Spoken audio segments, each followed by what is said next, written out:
En quelques semaines, le coronavirus a bouleversé le monde entier en confinant plus de la moitié de la population mondiale. Cette catastrophe sanitaire s'est répercutée sur les cours des bourses du monde entier avec des baisses de moins 33% pour le S&P aux États-Unis, moins 38% pour le CAC 40 en France notamment. La volatilité des bourses a également explosé en atteignant un pic de 82% pour le VIX qui mesure la volatilité future du S&P 500. L'économie réelle a également été impactée avec plus de 26 millions de chômeurs aux États-Unis en seulement 5 semaines. Les commodités, c'est-à-dire métaux, produits agricoles, énergie, connaissent également de fortes variations, notamment les pétroles bruts. Il existe une multitude de pétroles bruts qui se distinguent par leur viscosité, leur qualité, etc. Mais le WTI américain, un des plus suivis, a fait la une cette semaine pour avoir été pour la première fois négatif. Un vieil adage consiste à dire qu'il faut acheter bas pour vendre haut et il est légitime de se demander si acheter du pétrole en ces temps difficiles ne serait pas l'occasion rêvée. Le prix des matières premières reflète le combat entre l'offre et la demande. Il est épargné de la manipulation des cours pratiqués par les banques centrales et par conséquent donne un aperçu du niveau que pourraient atteindre les indices boursiers si les banques centrales n'étaient pas derrière. Dans le cas du pétrole, 3 chocs ont poussé le prix du WTI à un record historique de moins 40 $. Le premier choc est la demande. Avec l'arrivée du coronavirus, usines, transports, lieux de rencontre connaissent une baisse drastique de leur activité si ce n'est pas un arrêt total. Que l'on veuille faire un Paris-New York en avion, faire tourner des usines ou même transporter la pomme que vous êtes en train de manger, du pétrole est utilisé. Avec une économie à l'arrêt ou au mieux ralentie, la demande en pétrole a drastiquement diminué et ce, dans le monde entier. Cette situation peut vite devenir intenable pour les États-Unis où le coût de la production du pétrole est bien plus élevé qu'en Russie ou aux Émirats arabes, ce qui a provoqué des tensions géopolitiques et un second choc. Le second choc est donc par rapport à l'offre. On peut s'imaginer que le président Trump peut difficilement se permettre de laisser tomber une industrie dont dépend tout un écosystème à quelques mois des élections présidentielles. Il est dans l'intérêt des USA d'avoir un prix du baril élevé, mais pas forcément pour les Russes et Saoudiens. Une escalade des tensions a provoqué les Russes et Saoudiens à casser le prix en augmentant l'offre. Le dernier choc est propre au pétrole brut. On ne peut pas suspendre l'extraction de pétrole comme on ferme un robinet. De plus, le pétrole étant hautement inflammable, il est difficile à stocker et les stocks libres se font de plus en plus rares. C'est la raison pour laquelle il a été plus rentable le 20 avril de vendre pour la première fois du pétrole américain WTI à prix négatif plutôt que d'arrêter sa production. Dans l'histoire, ça n'était encore jamais arrivé. Ajusté à l'inflation, le pétrole n'est descendu que très rarement en dessous de la barre des 20 $. L'occasion est-elle trop belle pour être vraie? Ça dépend.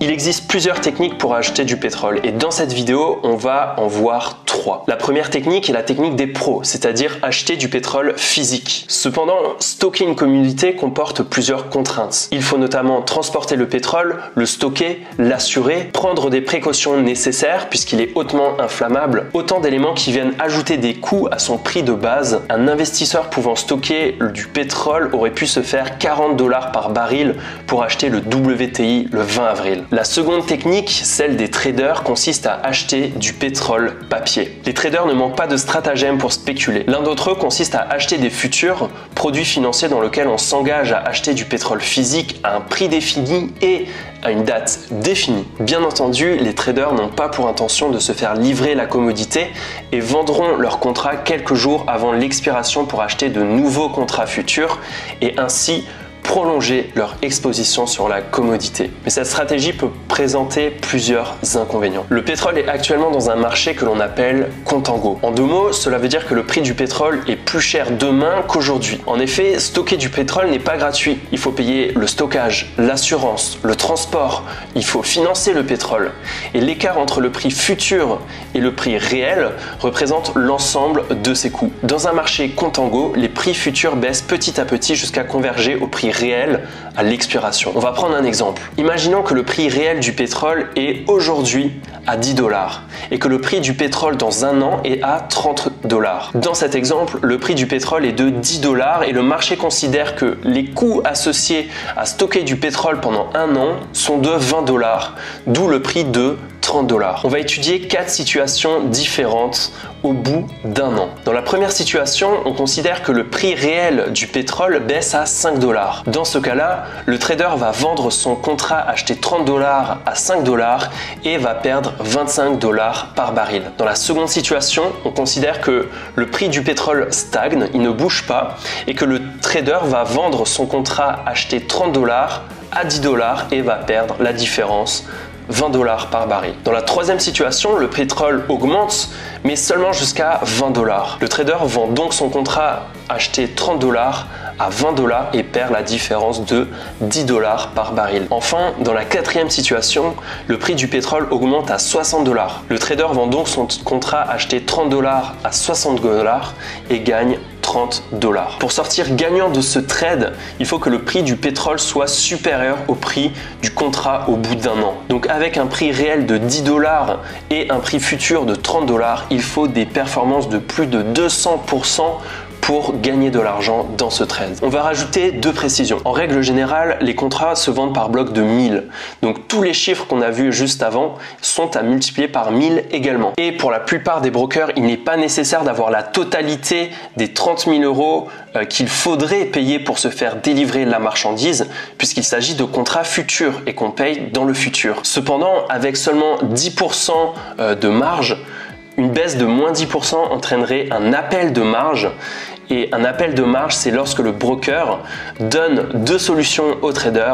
La première consiste à liquider son compte et le trader se retrouve avec 0 sur son compte, il a tout perdu. Et la seconde solution consiste à ajouter un collatéral, donc c'est-à-dire rajouter, faire un nouveau virement d'argent sur son compte de trading. Le pétrole étant dans un marché contango, il est fort probable qu'une position perde 10%, ce qui entraînerait la ruine de notre trader. Et si le mois d'après, le prix du futur croît de plus 50%, eh bien notre trader ne pourra pas en profiter car le broker l'aura sorti de sa position si le trader n'aura pas augmenté son collatéral. Avec les futurs, en plus d'avoir raison, il faut avoir raison au bon moment. Avec pour la première fois des prix négatifs sur le WTI, beaucoup d'investisseurs ont vu leur compte liquidé par manque de collatéral et parce que les brokers n'avaient pas prévu une telle volatilité. Il existe également que les prix du pétrole soient plus chers que le prix futur. Cela peut notamment arriver lorsque l'offre viendrait à manquer et que les entreprises seraient prêtes à payer plus pour obtenir le pétrole tout de suite et poursuivre leurs activités. On parle alors de marché en backwardation, mais cette situation reste cependant rare pour le pétrole. Dans un marché en backwardation, les prix futurs augmentent petit à petit jusqu'à converger au prix réel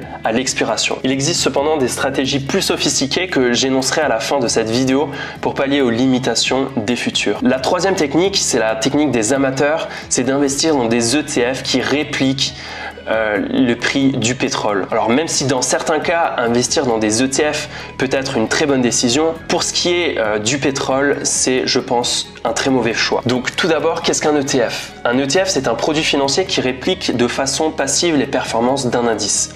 Il en existe de toutes sortes, comme je disais, pour les indices boursiers, pour les indices obligataires et également pour des commodités. Il s'agit de la méthode la plus simple, mais loin d'être la plus efficace pour investir dans le pétrole. United States Oil Fund, qui a pour ticker USO, est un ETF censé répliquer les performances du pétrole américain WTI. Cependant, historiquement, il y a de très forts écarts entre les performances de l'ETF, en bleu sur le graphe, et les performances du WTI en noir. En plus de devoir payer des frais sur un cours de 0,73% par an, ce qui est relativement élevé pour un ETF, la principale raison de ce décalage est la méthode de réplication de l'ETF. USO utilise des futurs pour répliquer les performances du WTI. Mais alors que trader directement des futurs nous laisse une certaine flexibilité pour pallier à ses défauts, USO utilise une seule stratégie: acheter le contrat N, le vendre à 2 semaines de l'expiration pour acheter le contrat N+1 le mois suivant. On appelle cela rouler le contrat. Autant dire que cet ETF subit les effets du marché contango de plein fouet. Dans son rapport annuel, le fonds précise que l'objectif est de traquer les performances journalières. Investir aujourd'hui dans les ETF USO pour profiter de la croissance du pétrole dans les années à venir n'est clairement pas la meilleure solution. USO a cependant bénéficié d'un flux net de plus de 6,5 milliards de dollars sur les 3 derniers mois. Alors quelle autre solution s'offre à nous? Eh bien, la première solution, c'est d'être acheteur et vendeur en même temps. L'idée serait de vendre le prochain contrat à expirer et profiter de la baisse drastique des dernières semaines tout en achetant un contrat plus long terme. On parie à la baisse sur le court terme grâce à l'effet contango tout en ayant une vue haussière sur le plus long terme. Bien évidemment, l'inverse est également possible. Une autre solution serait d'utiliser des options pour maîtriser son risque. Alors, les options sont un autre type de produit financier qui permet d'être beaucoup plus sophistiqué dans la construction de ces trades. Il existe des options d'achat qui donnent l'option mais pas l'obligation d'acheter un actif à un prix donné, à une date donnée, en échange d'une somme d'argent, et il existe des options de vente qui fonctionnent de la même manière. Sans rentrer dans les détails, les options permettent de choisir l'intervalle de prix sur lequel parier à la hausse ou à la baisse. On peut par exemple décider de parier sur la hausse du pétrole de 30 $ à 40 $ jusqu'à une certaine date en connaissant sa perte et son gain maximum à l'avance, c'est-à-dire qu'on se protège. Enfin, une autre solution consiste à parier sur des actions puisqu'il n'y a pas que le pétrole sur lequel on peut investir pour profiter de cette baisse du pétrole. La rentabilité de l'industrie pétrolière a drastiquement diminué et le prix de ces actions avec. Bien évidemment, sauf quand la Fed se met à imprimer des billets. Il est intéressant d'investir dans des entreprises qui ont su garder une bonne santé financière malgré le crash boursier, ou d'investir dans des entreprises qui stockent actuellement le pétrole. Enfin, une autre stratégie consiste à parier sur la hausse des secteurs et ou pays qui importent du pétrole, puisque ces secteurs ou ces pays pourront importer du pétrole en dépensant moins d'argent, et de parier à la baisse sur les secteurs et ou pays qui exportent du pétrole, puisque lorsque le pétrole se crache, ils seront beaucoup moins rentables dans la vente du pétrole. Une dernière stratégie consiste à investir sur du forex. Donc le marché du forex, c'est le marché des devises, et il faut savoir qu'il y a des devises qui sont indexées sur le prix de l'énergie. Contrairement à l'euro ou au dollar, les devises comme le rouble russe ou la couronne norvégienne sont corrélées au mouvement de l'énergie qu'elles exportent. Et comme on l'a vu tout à l'heure, la Russie est le 3e pays exportateur de pétrole et a vu dernièrement son cours baisser drastiquement face au dollar. Donc en résumé, on peut dire que même avec un prix historiquement bas, on peut perdre beaucoup d'argent à investir dans le pétrole tant que le prix stagne ou diminue. On peut également dire que les solutions faciles comme acheter des ETF USO ne sont clairement pas les plus efficaces. En étant en contango, les prix futurs du pétrole diminuent avec le temps jusqu'à converger au prix réel. Et pour finir, il est possible de profiter de la baisse du pétrole sans en acheter directement, par exemple avec du forex ou en achetant des actions. J'espère que cette vidéo vous a plu. N'hésitez pas à dire ce que vous en avez pensé dans les commentaires. C'était Amaury, à la prochaine.